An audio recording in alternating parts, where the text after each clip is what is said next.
WhatsApp guys, आपका बहुत बहुत स्वागत है इस वीडियो में। दोस्तों आज का वीडियो काफी इंपॉर्टेंट है और आज मैं आपको बताने जा रहा हूँ हमारे देश के मिस्टर परफेक्शनिस्ट आमिर खान के बारे में।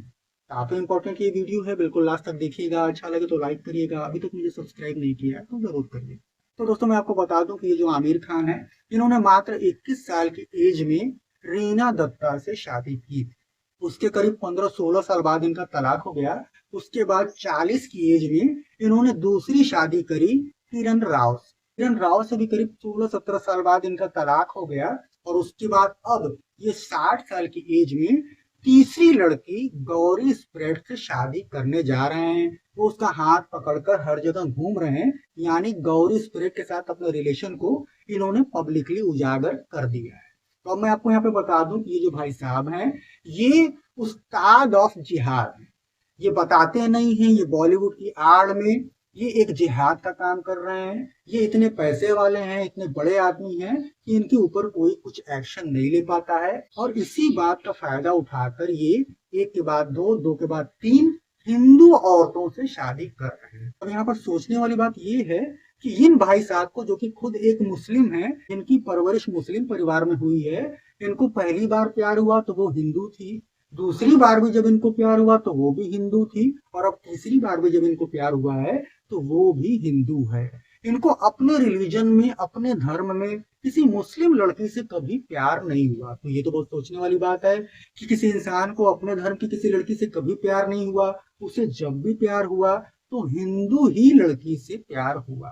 तो ये प्यार नहीं है, ये एक जिहाद है। ये एक बहुत बड़ा जिहादी आदमी है और इसका सबूत आप इसकी फिल्मों को देखकर भी समझ सकते हैं। जैसा कि इसने पीके में दिखाया, भगवान शंकर का इसने अपमान किया, ये आपने देखा ही होगा। अभी लेटेस्ट इसकी जो पिक्चर आई थी सितारे जमीन पर, उसमें भी इसने जो है अपने जिहाद का जो है काम दिखाया। उसमें एक सीन है जिसमें ये आता है और जो मेन कोच है वो बच्चों को सिखा रहा है, और ये बीच बीच में उससे बोलता है कि अरे ऐसा क्यों बोल रहे हैं आप, अरे उसको क्यों बोल रहे हैं आप, आपको तो आ ही नहीं रहा है, आप बोल नहीं रहे हो। तो जब वो डांटता है मेन वाला कोच, तो ये बगल वाले आदमी से कहते हैं कि देख रहे हो, ये तो सुन ही नहीं रहा है मेरे बात को। और उसके बाद वो बगल वाले आदमी से कहता है कि रावण कैसे मरा। तो बगल वाला आदमी बोलता है कैसे, तो रावण तब मरा जब उसके भाई विभीषण ने भगवान राम को ये बताया कि उसकी नाभि में तीर मारो।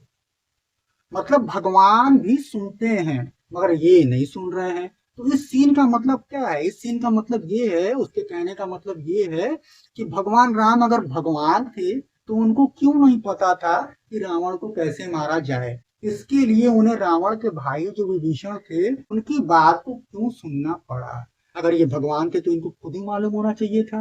एकदम व्यंग्यात्मक लहजे में वो सीन है कि अरे भगवान भी दूसरों की सुनते हैं। तो ये इसने वहां पर टॉन्ट किया है एक तरीके से। ये बहुत बड़ा जिहादी है और बहुत ही घटिया टाइप का आदमी है। आपने इसका एक एपिसोड जो है आपकी अदालत में भी देखा होगा। वहां पर जब रजत शर्मा ने इससे पूछा कि आप हिंदुओं का अपमान करते हैं, तो इसने बोला कि नहीं, ऐसा बिल्कुल भी नहीं है, मैंने उस पिक्चर में यही दिखाया है कि अंधविश्वास को नहीं माने।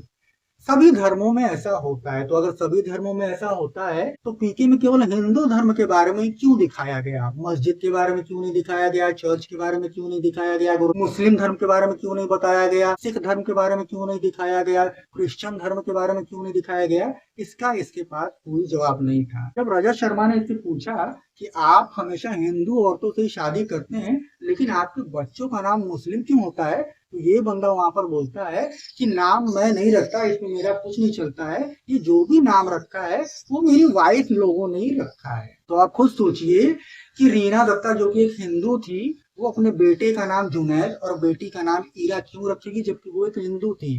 किरण राव जो कि एक हिंदू है, वो अपने बेटे का नाम आजाद क्यों रखेगी? इसके कहने का मतलब है कि नाम से मेरा कोई लेना देना नहीं है, नाम मैं नहीं रखता हूँ, नाम मेरी पत्नियों ने रखा है, उसमें मेरा कहीं से कोई रोल नहीं है। जो कि एकदम सरेसर गलत बात है, झूठ बात है। कोई भी हिंदू औरत हमेशा यही चाहेगी कि उसके बच्चों का नाम भी हिंदू हो, लेकिन आमिर खान के किसी भी बच्चे का नाम हिंदू नहीं है, मुस्लिम नाम है। अब एक लास्ट बात मैं आपको यहाँ पे बता दे रहा हूँ। ये हमेशा बोलता है, आपकी अदालत में भी इसने बोला कि मैंने सत्यमेव जयते जैसा प्रोग्राम किया है, अगर और किसी ने ऐसा किया है तो आप बताओ मुझे, दिखाओ मुझे। तो मैं आपको बता दूं कि सत्यमेव जयते में इसने जो जो टॉपिक उठाया वो हिंदुओं के लिए ही था। मतलब हिंदुओं में जो दहेज प्रथा है उसके ऊपर इसने एपिसोड बनाया, हिंदुओं में जो पूजा वगैरह होता है उसके ऊपर इसने एपिसोड बनाया कि भगवान शंकर को दूध चढ़ाने से अच्छा है कि वो दूध गरीबों में बांट दिया जाए। इसने ये नहीं बताया कि मजार पे दरगाह पे जो चादर लोग चढ़ाते हैं वो क्या है, उसके बारे में इसने कुछ नहीं बोला।